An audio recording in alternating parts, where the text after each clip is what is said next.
Namaha. Today we'll continue hearing part 2 of the lecture on Vaishnava etiquette, focusing on respect by His Holiness Rompa Maharaj, and probably we'll complete this part 2 today.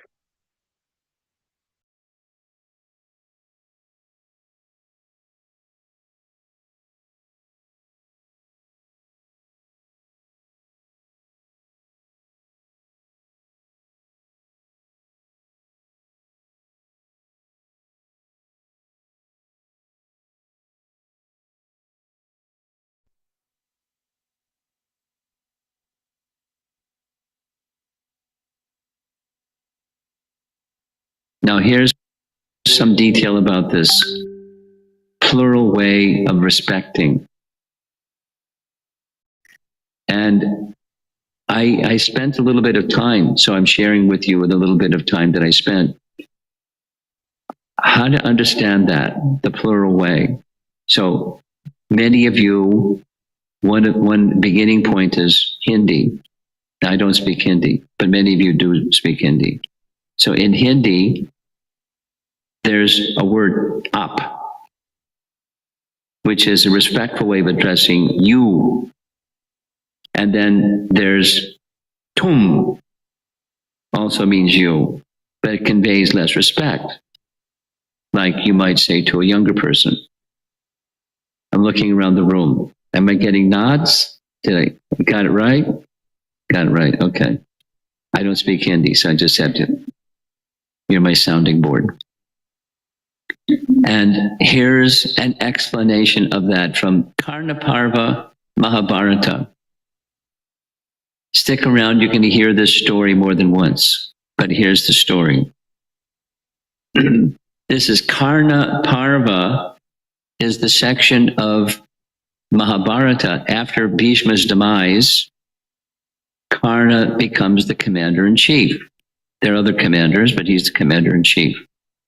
And he's this macho guy. He's got to prove himself. I've been mistreated by others, and I'm going to show I can defeat everybody. Look out, here I come. Mr. Macho. So, and he's on a battlefield, and he's commander-in-chief. And so he has this rampage where he's slaughtering many Pandavas. He sees Yudhisthira. He wants to get Yudhisthira. So he seriously wounds Yudhisthira. He smashes Yudhisthira's chariot. And when Yudhisthira's chariot is smashed, his chariot driver finds another chariot and takes him off the battlefield to heal his wounds.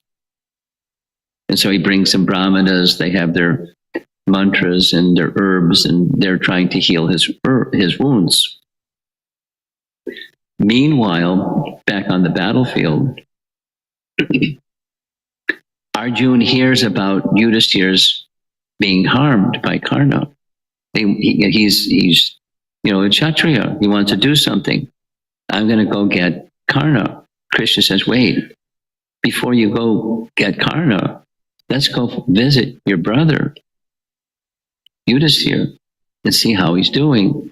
So Krishna, the chariot driver, takes him to Karna's tent, and Arjuna enters the tent. And Yudhisthira is really happy. You come bringing good news. Is Karna now finished? Is he dead? And Arjuna says, well, I didn't do anything with Karna yet because I just heard of your misfortune. And for some reason, the Krishna reason, Krishna inspired Yudhisthira to do something that was completely out of character. Yudhisthira is very gentle and humble and well-mannered, and he knows how to do things properly. But he just did the opposite. He started blasting Arjuna for no good reason other than Krishna inspired him to do it. And he started criticizing Arjuna. What kind of warrior are you? You're supposed to be this big hero that was prophesized when you were born, that you got celestial weapons. You got all these celestial weapons, and you got your Gandiva bow, and you can't deal with Karna. You're not a warrior. You should give your Gandiva bow to somebody that's a warrior. Ooh. He insulted him in his wounded condition. So Arjuna became furious. That was another Krishna-inspired event.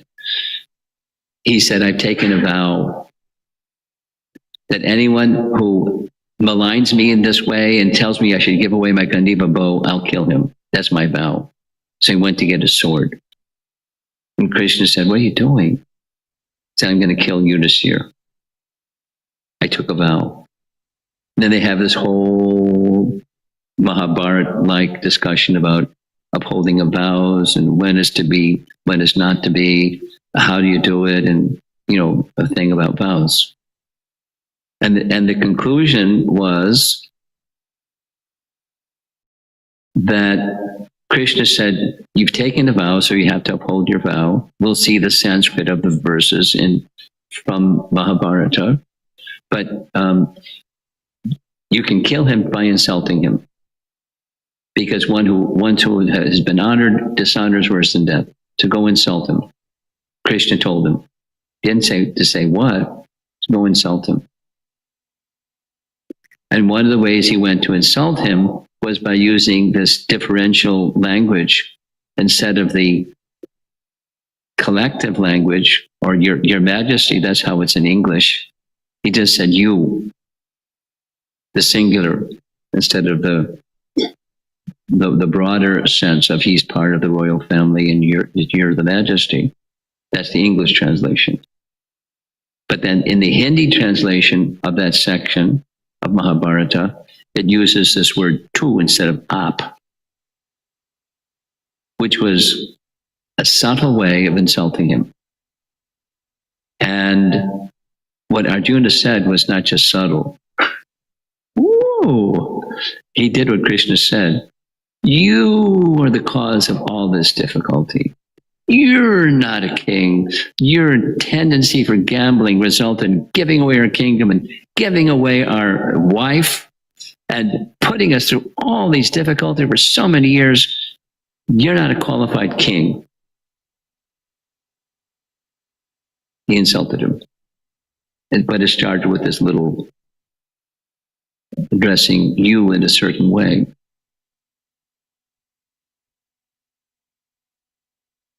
Oh, important. Krishna said immediately after insulting him, fall at his feet and apologize.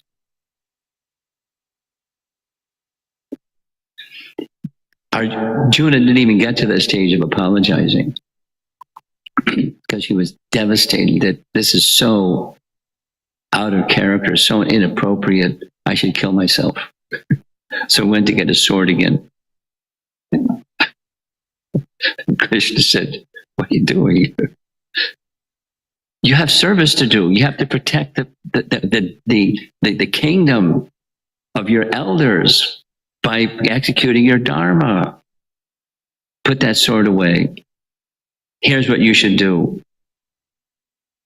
Go in before Yudhisthira and praise yourself. That's killing yourself. Got it? Don't use the sword. Use words. Praise yourself. Then he praised himself and he fell at Yudhisthira's feet. Begged forgiveness. And Yudhisthira said, no need to ask for forgiveness because everything you said is true. I'm unfit to be king. So you said Bhima could become a better king, so let Bhima become king. I'm leaving to the forest. He got up and left. And Krishna ran after him. Yudhisthira, where are you going? And then Krishna apologized to Yudhisthira. Yudhisthira couldn't take it. Krishna's, the Supreme Personality of Godhead is apologizing to me? He said, because I'm the one that instructed the instrument, Arjuna, to speak these words to you. So I'm the cause, not Arjuna. So please forgive me. And Yudhisthira started to cry and fell to the ground and said, you rescued both Arjuna and I were speaking and acting impetuously. And you protected both of us. But Krishna was the cause behind both of them speaking the way that they spoke and doing what they did. It's a Leela to help them understand and help us understand a lesson. No, the lesson you see at the top. It's the beginning of the offense was how he was addressed. So this text at the top says in Hindi it's clear, but most of us, the scriptural authority is from the Sanskrit. So here's the Sanskrit right on the screen. Yudhisthira, O great king, does not deserve to be slain, nor, O Partha, can your vow be destroyed. Therefore insult him in this matter by a slight act alone. For the honor of the virtuous while living is dearer than life itself. He whose honor remains is said to live. By dishonor, one is said to die. There's no doubt about this. So kill him by speaking something nasty. And then here's this, the singular is this tvam. So that was in the Sanskrit. Because of self-praise is also a form of death for a spiritual seeker. After insulting Yudhisthira, Arjuna felt deep remorse and wanted to kill himself.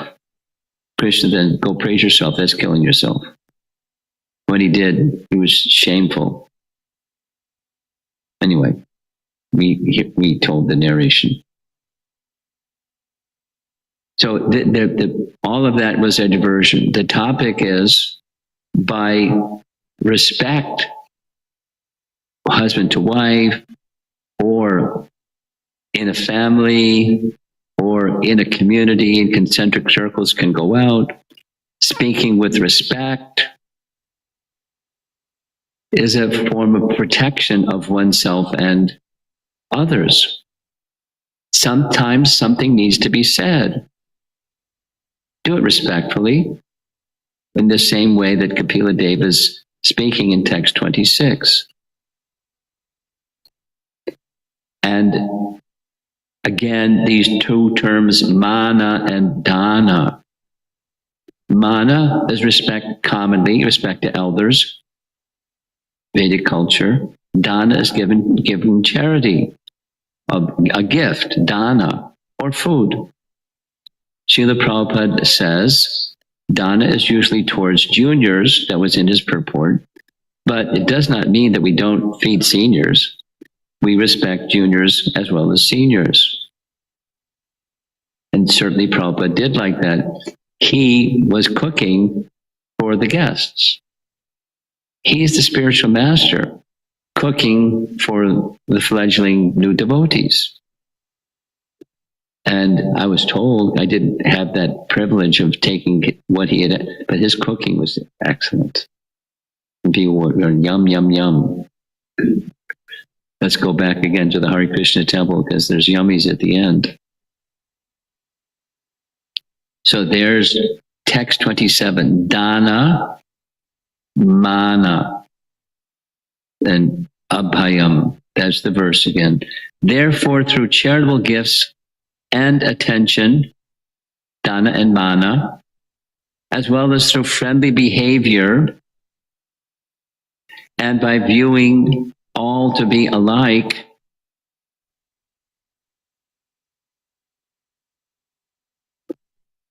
one should propitiate me, who abide in all her creatures as their very capital S self. So here's two images. The modern one, there's an elderly lady being respected by a young lady. And at the bottom, here's a young fellow honoring a sadhu. The form is culturally appropriate, but the principle is universal. So we're going to hear from Urmila about some principles of she took off. Some principles about varnashram. Further on, text 27.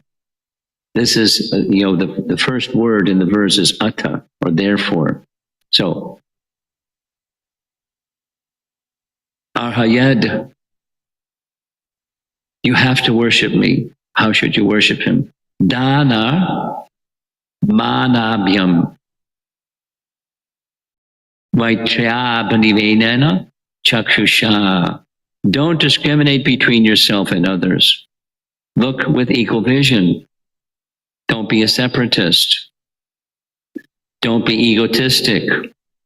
Don't be the center of the universe. Develop a different approach to living entities. Dana manabhyam. Give food to everyone and give some gifts. It's amazing how people are pleased when you give them something. Their heart completely softens.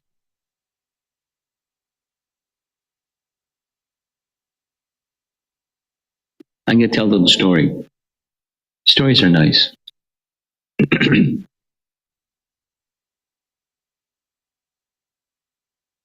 Once upon a time, a few years ago, like 20 years ago, I was visiting for the first time in Singapore. There were some devotees that I knew in Singapore because they were connected with the NIU, National Institute of NUI, anyway, but the university in Singapore, National University. So they were students there, and they had a daughter. One of the families had a daughter. So to fly from the USA to Singapore, it's a long flight. And when I got to the other end, I was exhausted and dirty, yucky, So I went to take a shower first thing. While I'm putting on my dhoti, taking a shower, there's a little girl. And she did knock on the door. She just came in while I was putting on my dhoti because she couldn't wait. She had a gift. And the gift was a string of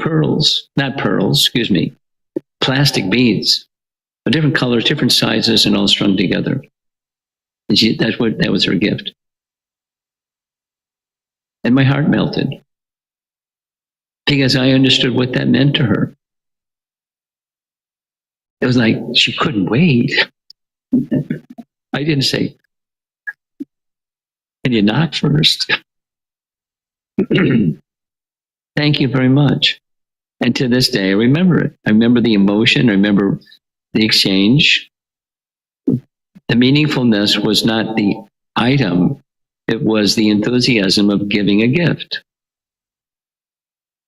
And it touches the heart of someone. If you're not just mechanically, but in a mood of a gesture of reciprocation.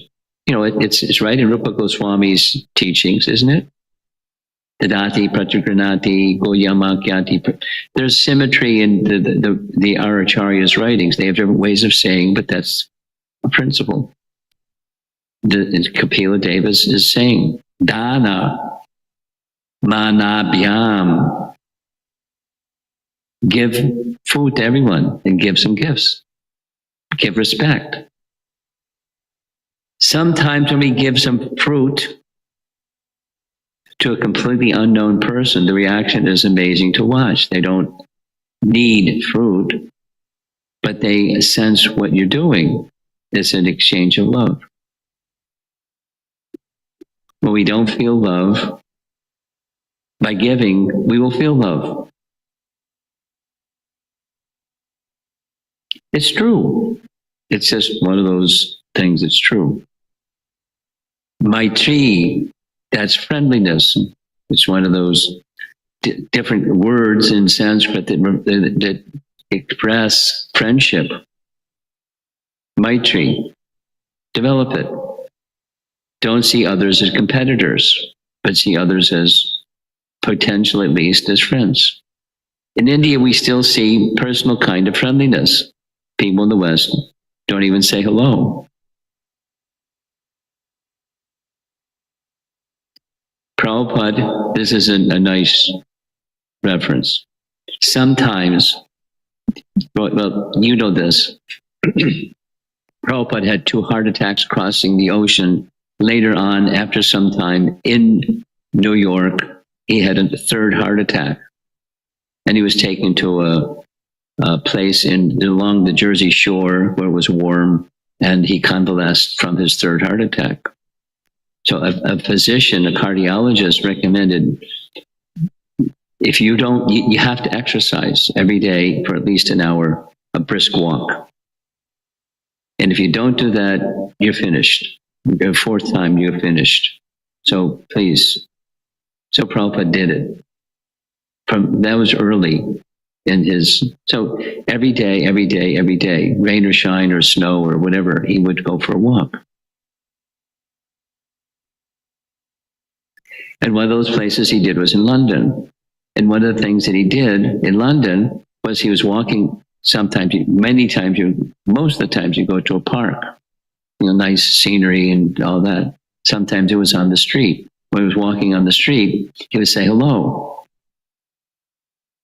And then sometimes devotees asked, why is it you don't say Hare Krishna instead of hello?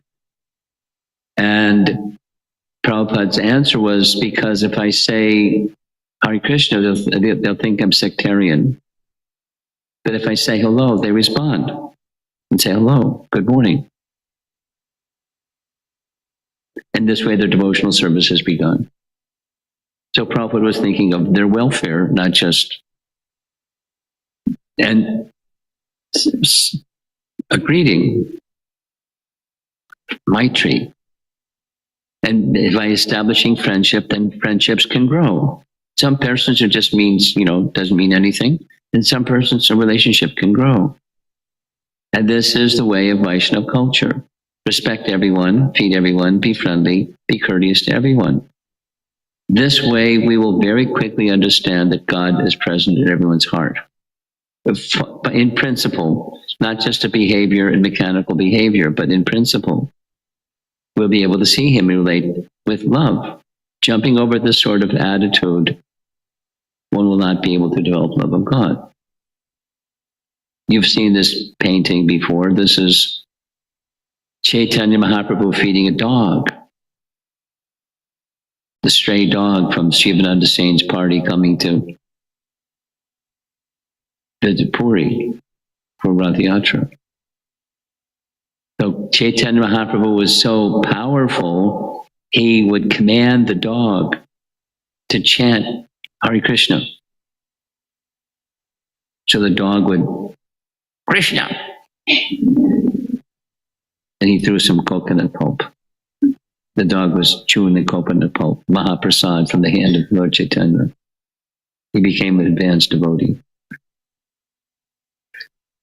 And on the you see the painting. There's Shivananda Sain seeing the scene, and he pays obeisances to the dog.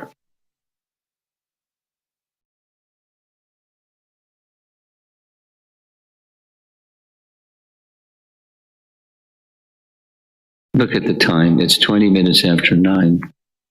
And I'm over time. What to do? I'm going to finish. That's what I'm going to do. Culture of respect was all pervasive in Vedic culture. Unfortunately, it's practically gone now. People used to worship mountains, other living entities. Here they're worshiping an elephant, they're worshiping the sun.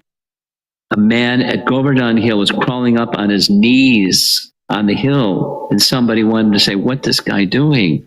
And they saw he had some flour, rice flour mixed with sugar to feed the ants.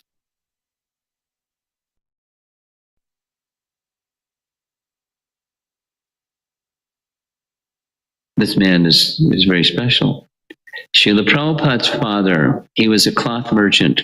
One of the things his father did is he made arrangements so the rats and snakes could have something to eat. When they ate from what Prabhupada's father gave him, they didn't eat holes in his cloth. So maybe they thought they were part of the family, would like to eat his cloth. And Prabhupada also taught, deity worship, but respect other living entities.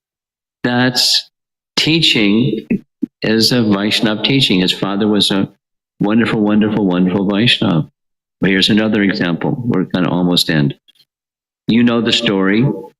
Bhima was sent by Draupadi to find the source of this 1,000 petaled lotus that was floating down the river.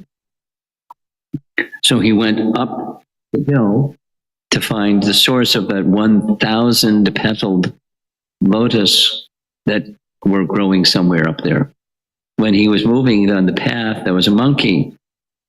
And, there's different images showing the monkey. But Bhima asked, my dear monkey, can you move? The monkey said, oh, I'm too old.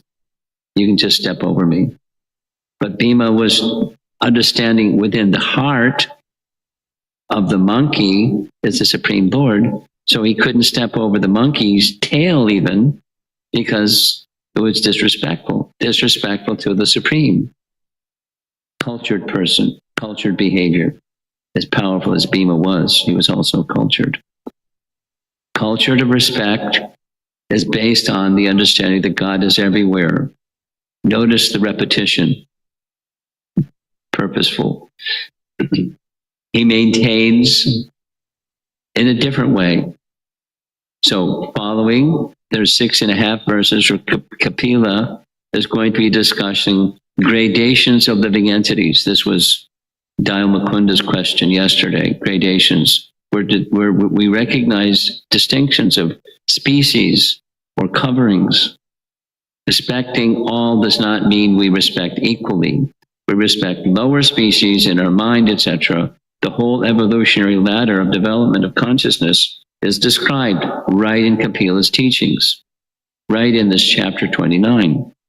We must respect everyone, no matter how low on the consciousness scale they may be, but we must try to understand who is closer to God. Development of consciousness is based on one's closeness to God. So, if someone is close to God, we should never disrespect them or ignore or neglect. Don't ever think of offending such a person. Spiritual suicide. Whew. Concluding words. How to see God in every living entity? Initially, we don't see God in other living entities or human beings. But what is most important is that we should remember that He is there. If we are mindful and conscious about this, it's a sign that we have faith. We'll hear more about faith in the evening session. Faith is our protection. If we behave contrary to this understanding, specifically towards human beings, especially devotees, then we are like faithless atheists. Not good. Finally, to see God everywhere means we have to have faith that He is everywhere and try to see Him everywhere. God is in the heart of every living entity. Therefore, we have no right to hate anyone or look down on anyone. That's this avagya principle, text 21. How can we hate or look down upon anything or anyone where God is there? If we want to love God, we have to love His creation. It is very contradictory to worship God and not see Him everywhere. So here's a quote from the Bible. If anyone says, I love God, yet he hates his brother, he's a liar. For anyone who does not love his brother, whom he has seen, cannot love God. He whom he has not seen, and He has given us this command: whoever loves God must also love his brother. And Srila Prabhupada exemplified in the midst of hippies, a cultured Vaishnava from the upbringing that he had from his father. He was perfectly fine being in any audience at any time with respect to the personality of Godhead who was within their heart. And that's our founder Acharya, that's our movement. That's our mandate also. We don't have to exactly do what Prabhupada did, but in principle, to work our way towards unmixed devotional service, there's a procedure, and respect is that channel.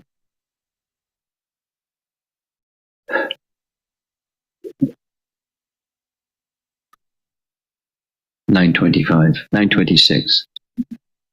Comments or questions? Whoa, Premananda.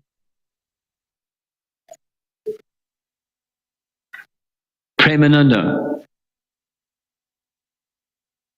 We have to end because Urmila has to speak next. Okay. What?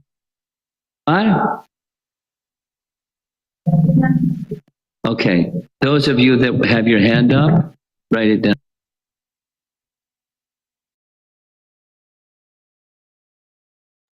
Hare Krishna, we completed part 2 of this series here. I think a couple more lectures left. Vivek Prabhu, may I request you to summarize what we heard today? Hare Krishna ji, Dandavat Pranam. I've written down some points. I'll let him to say them. So one is Maharaj started by mentioning that giving gifts and prasadam to others. So that is very, very important. And what it does is it softens the heart. So when gifts are given to people, people are pleased. And Maharaj gave a very nice example of himself when he went to Singapore 20 years ago. When a small girl entered the room without knocking, and Maharaj was tying his dhoti, and the gesture, the enthusiasm of the girl of giving some gift to Maharaj was very touching to him, and he mentioned that he still remembers that incident to this day, and he brought it up in the presentation as well. So that is one. And we Maharaj mentioned that we have to give respect to others and be courteous. So these points are sort of repetitive, and Maharaj mentions that also, that it's very important to be repetitive so that the point is driven home. So give gifts, give prasadam, then give respect and be courteous. So these are some of the things. Then next, Maharaj moved on to mention how we need to develop a spirit of friendliness and not just thinking about others as competitors. So again, every point which Maharaj mentioned was amazing, which I have to personally try to follow. And here Maharaj mentioned that in India, this is still there. This is still prevalent, that people are friendly, whereas in the West, people don't even say hello. And immediately Maharaj connected it to Prabhupada example. So here Prabhupada used to go for his morning walks, wherein the doctor had told him that if you don't go for 1 hour of brisk walking every day, it might lead to another heart attack. So then Prahlad followed this strictly every day. Every day, Maharaj mentioned that. And while he was going for walks in England, particularly, and Srila Prabhupada used to say hello, and Maharaj, the other devotees used to ask him, why not Hare Krishna? And Srila Prabhupada told them that people don't reciprocate if you say Hare Krishna, they think of it as sectarian. Whereas if you say hello, people do reciprocate. So that is one good thing of developing friendship, rather being friendly to people. So that is one. And next, Maharaj gave another example of how to respect others in terms of Srila Prabhupada's father, Gaur Mohan De, wherein he used to keep some items in his storeroom so that the rats and maybe snakes can come and feed on them, rather than chewing on the clothes. He was a cloth merchant. Rather than chewing on the clothes, it was better that they eat some prasadam which his father had kept. So that's one thing. Another thing which Maharaj emphasized, that being a very good Vaishnava, Srila Prabhupada's father taught him that not only deity worship, but also one needs to respect other living entities, including your whatever rats and other entities, etc. Then another point of culture of respect, another beautiful example of Bhima, who had to cross over Hanuman. when he was given a task by Draupadi. So when he was doing that, Bhima didn't even cross Hanuman's tail.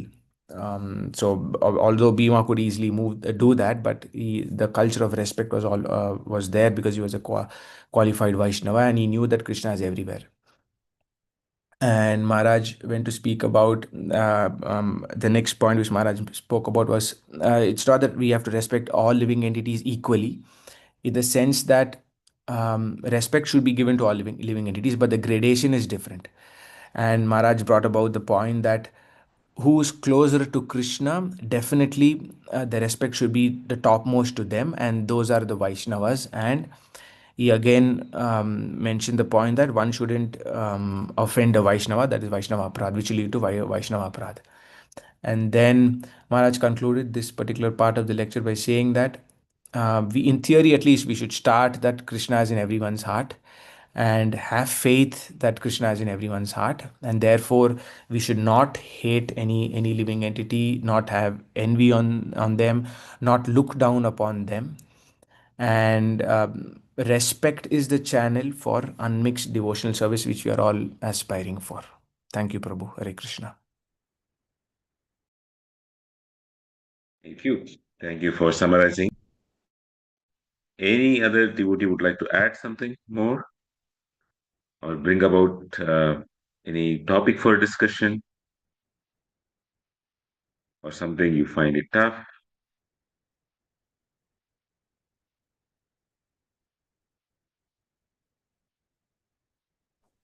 Hare Krishna, Prabhu.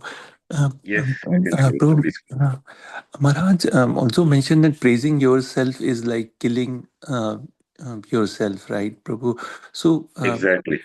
so can you elaborate more on that? I heard this for the first time. Oh, really? Okay. I mean, it's just what it is, Prabhu, that uh, Is there any? in this world, like you, me, and some of the people here, me too, we are in this world where we have to market our products, we have to market ourselves. But according to the Dharma Shastra, one should not praise oneself. The result of all of one's piety is gone. And in the world around us, we just try to keep showcasing how I am better than you or how I have value. And either we tell it directly or indirectly. And the indirect way is, look, I said so. I told like this. That's why it happened. On the look direct and the direct ways, um, I did so much. I did this. I did that. We try to get promotions at workplace. Many things like that. We try to do. This is the unfortunate modern problem that we have. But the primary reason it is disparaged or it is told that we should not be praising it is not encouraged for us to praise our own selves is we forget that where we are is a result of the grace of God, the grace of our relatives, and the grace of our teachers in life. Instead of that, we believe that, or in other words, we were hearing it a little while some time ago, the nimitta karana and the upadana karana. We believe that we are the instrumental cause for something. We forget many other instrumental causes. Number one. So it is for this first part that we take out the instrumentality of God and other living entities, that it is said that all of one's pious activities is lost if we praise our own selves. In fact, it should not even, it should even go even more subtle. We should not even be expecting a praise from others. Many times we maneuver ourselves in such a way to get it that others should praise us. Uh, and that it's not required, and that is also something that shouldn't be done, because secondly, apart from the fact that we are not looking at the instrumentality of etc, this other problem that arises, the second big point in that is, in trying to expect praise we lose the mood of service, and the swarupa of a living entity is that of service, and a servant is happy for his master. A servant doesn't expect happiness from his master or her master. So, it, so from a fundamental point of view, the spirit of service itself is lost.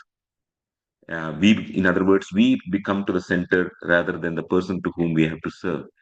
So that's another thing. And the third thing that happens here is if we don't follow the point number 1 and 2, that we don't identify the instrumentality, who all has caused this, and I'm just a small piece in this whole big thing here. If you don't understand that, second, if the seva bhav doesn't, it's law also lost. It so happens that uh,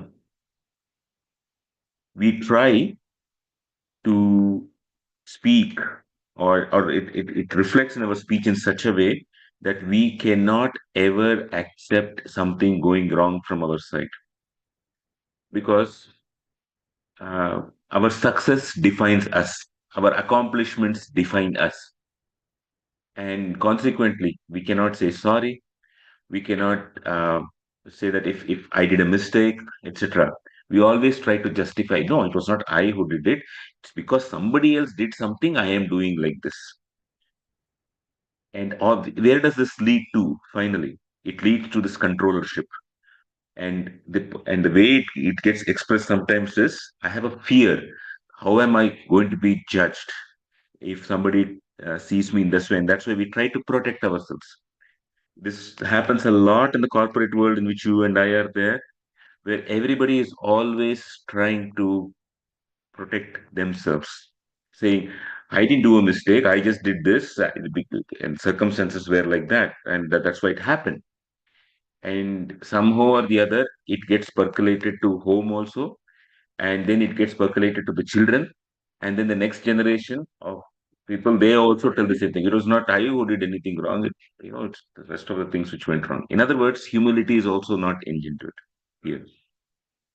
I have also seen a different kind of a response with respect to children, that uh, like for what Maharaj is saying, that you need to give dana, you need to give mana, you need to have friendliness, etc.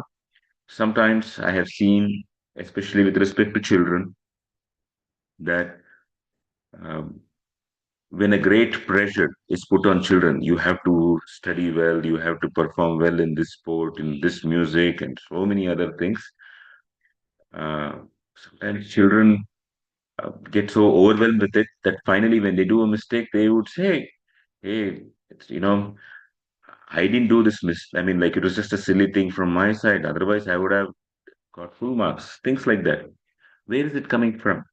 It's coming from a sense of fear of not being accepted. And this is a problem for all of us. If we ever feel that we are not accepted by at least somebody or few persons in this world, we will be very unstable in our life. And we'll end up doing things just to feel loved.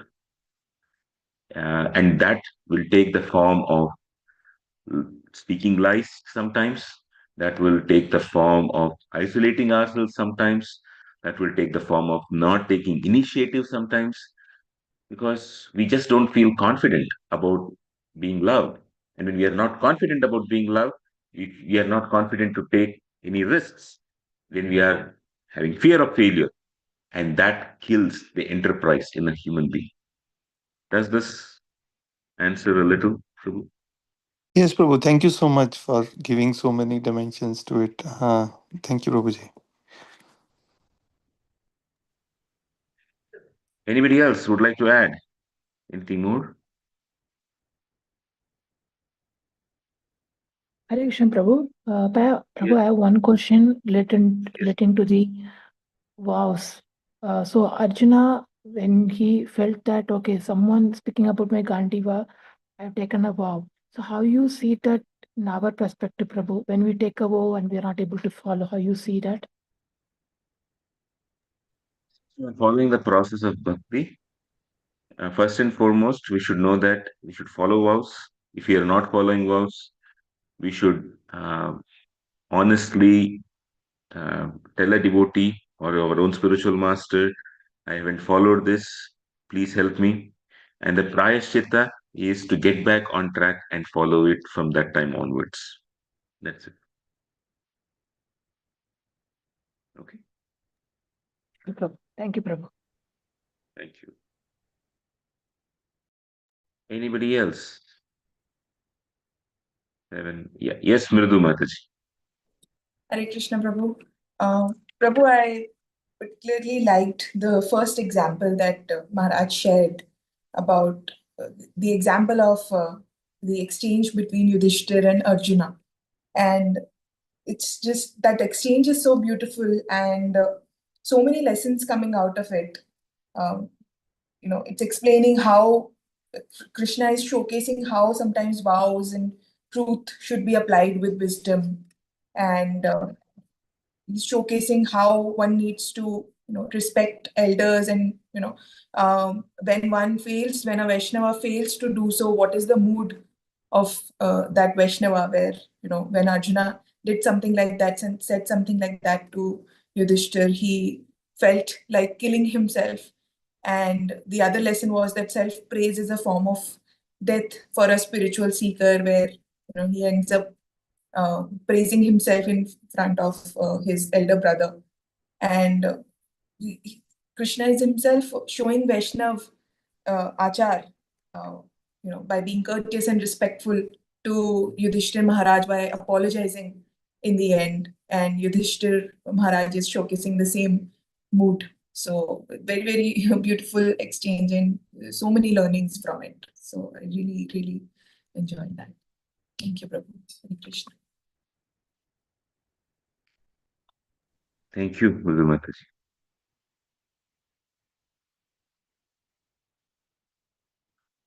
Anybody else would like to add something that they learned? Manjula Mataji, please go ahead. Krishna, Prabhuji.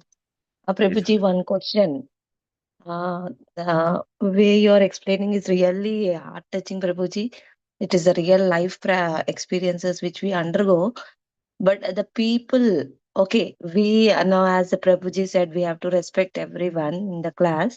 But as the people expect something from us, so how we can analyze it?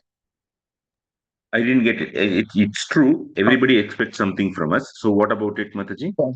How It is I about mean, it is about the respect. Though we are humble, but still they try to expect something more that which we cannot analyze from them what they want.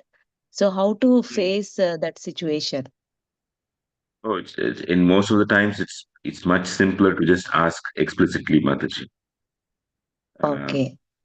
in many situations, but in especially in dealing with nice devotees and one's own spiritual master, one should also Yes. spend time to understand what the person needs, and we should not say, do you need this, do you need that? We should learn and do a service before they even ask. That is something that we should do, at least with some people here. And it's Oh, it's not just with senior devotees also, but even with others, we have to develop yes.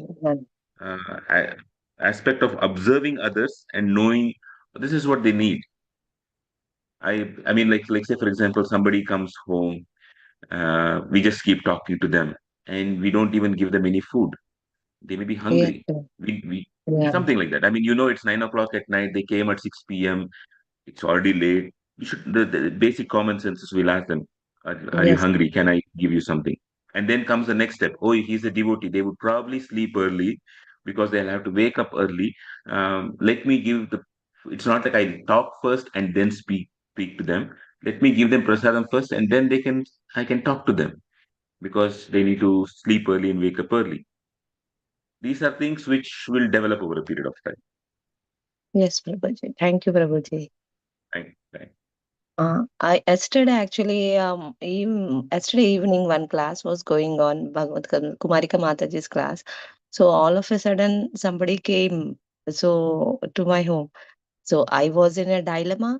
So I made them to be seated, but at the same time I was feeling upset that I'm unable to continue my class because I can't listen to the class. I was feeling very guilty of myself whether Shall I tell them to wait for 10 minutes? Almost it was about to finish. The class was about to finish. And whether I should listen to the class or I should attend them. In such a dilemma, I'm unable to decide what to do. I felt helpless for myself for few minutes, Prabhuji. So that's why now I was feeling guilty of myself that I missed the class and were attending their guest. So in such situations, how to tackle with it? That It's a was nice my mood. intention. What you have is a very nice mood, Mataji. And a nice devotee is exactly like the way you are. They will feel a dilemma in their mind about what to do. When a guest comes, Atithi, it Yes, is said to be a God inspired, and we have to ideally serve the guest. So if you have somebody else at home when you have a class like this who can attend to the guest, best do that. If nobody is there, and if depending, I mean, like if it's a very important class, you can ask them for a few minutes to wait, but the priority is attending to the guest. They should okay. feel welcomed, because the first Yes, five, 10 minutes, if they feel not welcomed, it's a problem.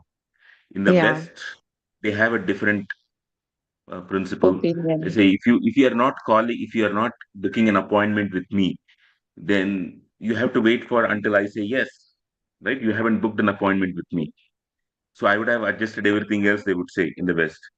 But that is not the Yeah, Vedic method. Uh, yeah, Ideally, as soon as the guest comes, we even wash their feet, and then yes, we offer some good words, and then we wash their hands, and then we offer them something to eat, everything. And yes, the purpose of it is, it's not just about somebody, a guest being a devotee or a non or not. It's even if a person is a non-devotee as such, there is Paramatma in the heart of that person. Probably it could very well have happened, even if he's a non-devotee. There is Krishna yeah, might have inspired that person to come to your house so that they can partake of some Krishna prasadam. They can probably discuss some Krishna katha with you. Probably they can just like you. And because you are chanting Krishna's name, and by them liking you, Krishna will open their heart to accept devotional service even more. So he's probably arranging something for them through the agency of his external energy. And we have to play a willing sport to it and say, I don't know what is Krishna's plan. Let me be there for this person. Okay. Of yes, course, Prabhuji. Thank you, Prabhuji. it goes to some, it goes to some, sometimes it goes that you have many other things to do. Then you can Yes, tell, I have to go out somewhere, I'll have to do it. That all that is there. Um, there are certain times when it's not just about class, something else you may have to go out somewhere. You'll have to tell that. But yes, the principle is please the guest who has come. yes, In some specific cases, we may not be able to please. Suppose you are going to hospital to take care of somebody, and you yeah, have to go. You may not be able to do it. I mean, those practical challenges yes, are there. yeah, yes. Thank you, Prabhuji. But I would be blessed if the devotees come to my house, but where I stay, it is very difficult to get the devotees, Prabhuji. We can manage something. If you Yes. have the wish, devotees will come, Mataji. Oh, Arrange for it. Devotees will come. okay.